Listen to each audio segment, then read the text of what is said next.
අද අපි දකින දියුණු මනෝවිද්‍යාව කියන්නේ එකරැයකින් නිර්මාණය වුණු විෂයක් නෙවෙයි. ඒක හරියට සියවස් ගණනාවක් තිස්සේ විවිධ අදහස් ඔස්සේ ගලාගෙන ආපු හරිම අපූර්ව ගමනක්.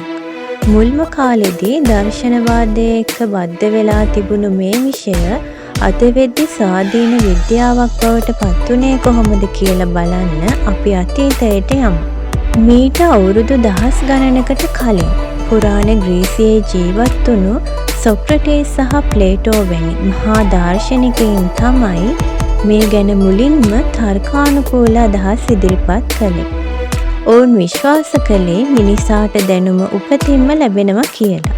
ඒ කියන්නේ මිනිසාට සහජ දැනුම තියෙනවා කියලා. එතනදී ප්ලේටෝ හරි අපූර්ව අදහසක් ඉදිරිපත් කළා.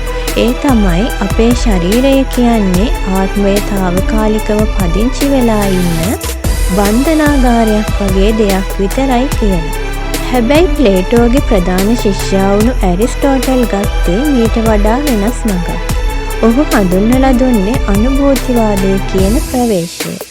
ඔහු කිව්වේ මිනිසා උපත ලබන්නේ හිස් මනසකින් බවත් අපි හැමදේම ඉගෙන ගන්න අපේ පංචේන්ද්‍රයන් හරහා ලබන අත්දැකීම් වලින් බවත්. ඔහු ලිව්ව ආත්මය පිළිබඳව කියන කෘතියෙන් මතකය, සංවේදනය සහ හැඟීම් ගැන මුල්ම වතාවට විද්‍යාත්මක ස්වරූපයේ විග්‍රහයක් ලොවට අනාවරණය කළා. ග්‍රීක යුගයෙන් පස්සේ 17 වෙනි සියවසේදී ප්‍රංශ ජාතික රිනේ දේකාත් මේ විෂයට නව මාවතක් විවෘත කරලා දුන්නා. ඔහු ඉදිරිපත් කළ ද්විත්වවාදයේ සංකල්පයෙන් විග්‍රහ කළේ මනස සහ ශරීරය කියන්නේ ස්වාධීන පද්ධති දෙකක් වුණත් ඒව මොලේ තියෙන පීනියල් ග්‍රන්ථිය හරහා එකිනෙකා සමග සංනිවේදනය කරන බව. ඔහුගේ මම සිතමි එබැවින් මම වෙමි කියන ප්‍රසිද්ධ කියමන මානසික පැවැත්ම ස්වාධීනත්වය ලොවටම තහවුරු කළා. මේ අතරේ බ්‍රිතාන්‍ය ජාතික ජෝන් ලොක් තවත් වටින අදහසක් අරගෙන ආවා. ඒ තමයි උපතේදී මිනිස් සිත කියන්නේ කිසිවක් ලියලා නැති සුදු කඩදාසියක්. නැත්නම් ටබුලා රාසා වගේ දෙයක් බව. අපි දකින, අහන සහ අත්විඳින හැම දෙයක්ම මේ සුදු කඩදාසිය උඩ තැන්පත් වෙලා දැනුම නිර්මාණය වෙන බව ඔහු පෙන්වලා දුන්නා. නිරීක්ෂණය සහ දත්ත රැස්කිරීම හරහා මිනිස් හැසිරීම් තේරුම් ගත යුතුයි කියන මේ අදහස මනෝවිද්‍යාව විද්‍යාවක් කරා අරගෙන යන මූලික පදනම බවට පත් වුණා. 19 වෙනි සියවසේදී චාල්ස් ඩාවින්ගේ පරිණාමවාදී සංකල්ප එක්ක මේ අධ්‍යයනය තවත් වේගවත් වුණා. හැබැයි මනෝවිද්‍යාවේ විශාලම පෙරළිය සනිටුහන් වෙන්නේ 1879 වසරේදී. ඒ තමයි ජර්මනියේ ලයිප්සිග් විශ්වවිද්‍යාලයේදී විල්හෙල්ම් වුන් විසින් ලොව ප්‍රථම මනෝවිද්‍යාත්මක පර්යේෂණාගාරය පිහිටුවීම.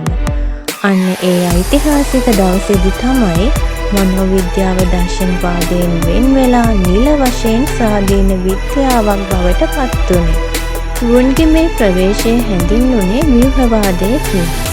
ඔහු උත්සාහ කළේ මිනිසාගේ විඥාණය මූලික කොටස් වලට වෙන් කරලා අධ්‍යයනය කරන්න. ඒ සඳහා ඔහු අන්තරාවලෝකනය කියන ක්‍රමවේදය භාවිතා කළා. ඒ කියන්නේ පුහුණු කළ පුද්ගලයින්ට යම් උත්තේජනයක් දීලා ඒ වෙලාවේ ඔවුන්ගේ අභ්‍යන්තරයේ සිද්ධ වෙන මානසික ක්‍රියාවලිය විස්තරාත්මකව වාර්තා කිරීමට සලස්වන එක. අපි මේ ඉතිහාසය දිහා හැරිලා බලද්දී පැහැදිලි වෙන කරුණක් තියෙනවා. මුල් කාලෙදී ඇහැට නොපෙනෙන ආත්මය පිළිබඳ දාර්ශනික සාකච්ඡාවක් විදිහට ආරම්භුණු මනෝවිද්‍යාව ක්‍රමයෙන් මනස පිළිබඳ හැදෑරීමක් දක්වාත් අවසානයේදී අද අපි දකින මිනිස් චර්යාව සහ මානසික ක්‍රියාවලීන් පිළිබඳ පර්යේෂණාත්මක විද්‍යාවක් දක්වාත් පරිණාමය වෙලා තියෙනවා. පැරණි දාර්ශනිකයින්ගේ තර්කයේ ඉඳලා වුන්ගේ රසායනාගාරය දක්වා ආපු මේ ගමන ඇත්තටම හරිම අපූර්ව අතිශයින්ම වැදගත් ගමන් මඟක්.